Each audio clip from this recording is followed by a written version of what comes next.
Hai Sobat Pintar, balik lagi bersama saya Chris di Duit Pintar.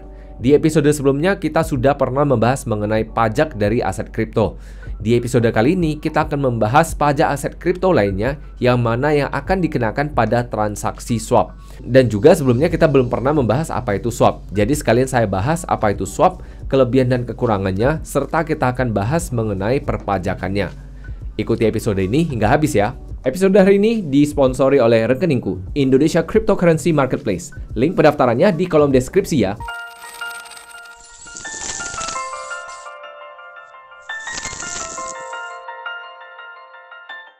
Seperti biasa nih, sebelum memulai, BPJS-nya dulu dong. Bayar pakai jempol, share, dan subscribe saja. Episode dari Duit Pintar akan selalu saya hadirkan di setiap Senin dan Kamisnya. Jadi Sobat Pintar bisa dapatkan episode yang lebih banyak dari Duit Pintar. Langsung kita masuk ke apa itu swap. Sederhananya swap adalah pertukaran antara satu token dengan token lainnya, ataupun satu koin dengan koin lainnya, ataupun satu koin dengan satu token lainnya tanpa ada interface ataupun antarmuka yang terlalu rumit, tanpa ada yang namanya order book ataupun bid offer ataupun bid ask yang biasanya kita lihat. Yang mana yang bisa kita lihat itu sangat sederhana sekali, seperti begini kira-kira. Nah, ini saya kasih contoh gimana saya melakukan transaksi swap antara satu token dengan token lainnya. Yang mana ini saya lakukan di Bswap. Swap ini sendiri umumnya lebih sering dilakukan di decentralized exchange, yang mana saya sudah bahas di episode sebelumnya. Namun belakangan ini, pendekatan yang mirip juga diambil oleh banyak sekali centralized exchange. Misalnya kalau di luar negeri ada BlockFi, ada Coinbase, dan sebagainya.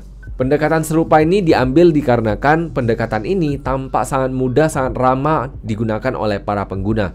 Karena pengguna tinggal masukkan berapa jumlah yang akan kita jual dan berapa jumlah yang akan kita beli. Jadi sangat sederhana sekali. Misalnya nih kita sudah setor 1 juta rupiah ke exchange ini. Tinggal kita masukkan, misalnya saya ingin membeli token ataupun koin X dengan jumlah sebanyak 1 juta. Maka kita cukup masukkan 1 juta rupiah, maka nanti akan muncul kita dapatnya berapa token.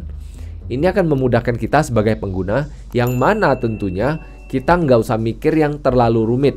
Karena semuanya sudah nampak, kita beli berapa, kita dapat berapa. Namun pada transaksi swap, pada umumnya dibagi menjadi dua jenis, yaitu fiat to crypto ataupun crypto to fiat.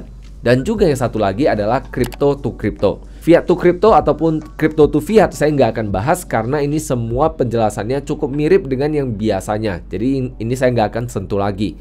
Perpajakannya juga sama dengan yang sebelumnya saya bahas. Namun yang masalahnya adalah untuk transaksi crypto to crypto. Misal saya membeli Bitcoin dengan membayarnya menggunakan Ether. Dengan melakukan hal ini maka ada dua transaksi yang dilakukan. Transaksi pertama ya tentunya transaksi jual. Saya menjual Ether saya ke rupiah dulu. Setelah itu saya menggunakan rupiah yang sama membeli Bitcoin. Ini yang terjadi di balik layar. Oleh karena itu transaksi swap ini terdiri dari dua transaksi. Transaksi jual, kemudian ada transaksi beli. Dengan begitu nanti kita akan bahas perlakuan pajaknya kira-kira seperti apa. Dikarenakan kemudahan ini ada beberapa kelebihan yang ditawarkan oleh swap. Swap sendiri dikarenakan interface-nya sangat sederhana, tentunya ini sangat mudah digunakan untuk pengguna-pengguna yang baru saja masuk ke dunia kripto. Tentunya ini akan memudahkan orang-orang untuk memakai dan mengadopsi aset kripto.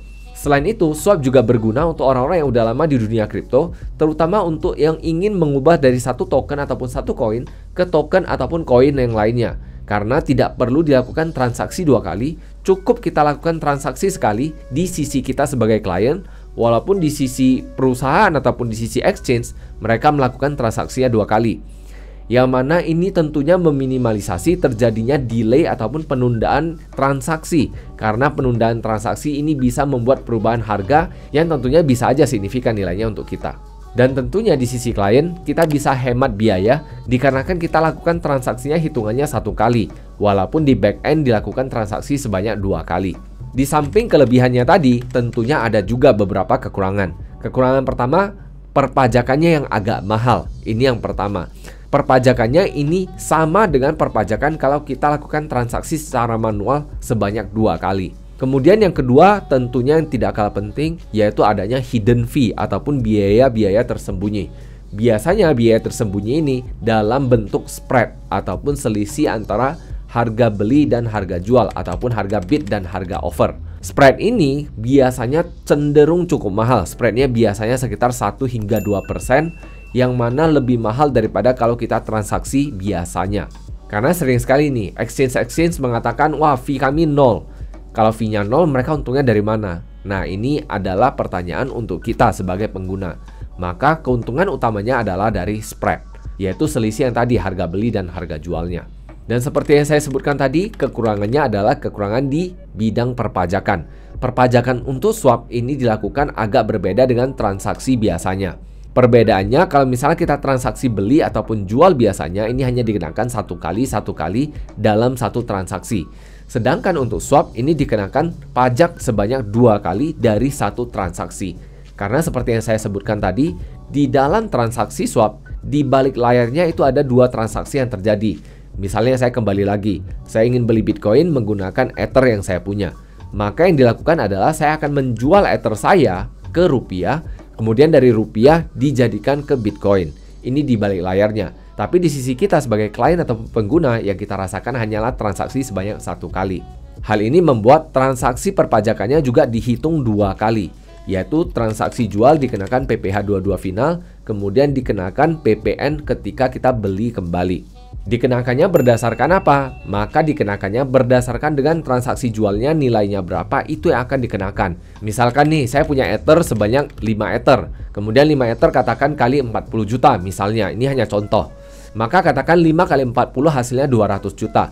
200 juta ini yang akan menjadi dasar perpajakan kita. Nanti ketika beli pakai angka 200 juta, ketika jual juga pakai angka 200 juta untuk perpajakannya. Jadi sebenarnya pajak untuk swap ini sebenarnya bukan double, bukan dikenakan 2 kali.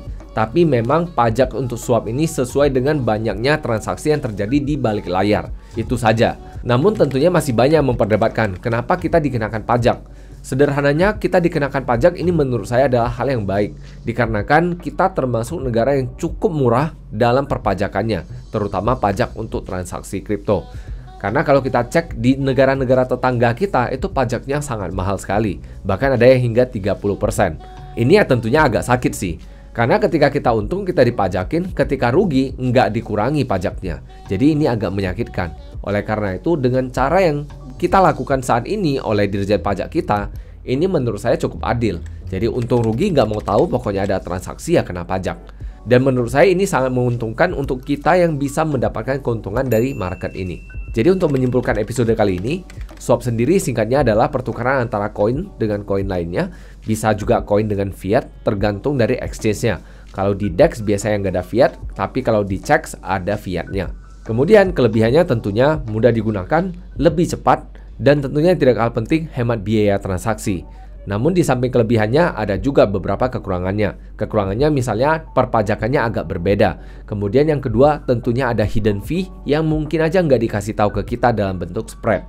Fee-nya ini cenderung agak mahal, biasanya antara 1 hingga 2%. Namun seperti yang saya sebutkan tadi, kekurangannya ini yaitu pajaknya. Pajaknya sebenarnya bukan dikenakan 2 kali, namun dikenakan berdasarkan jumlah transaksi yang terjadi. Yaitu transaksi jual dikenakan PPh 22 final, kemudian kita ketika beli kembali dikenakan PPN sebanyak 1% dari PPN yang berlaku, yaitu sebanyak 0,11%. Semoga penjelasan saya mengenai swap dan juga perpajakannya ini jelas. Jadi terima kasih sudah menyimak. See you in the next episode and bye-bye.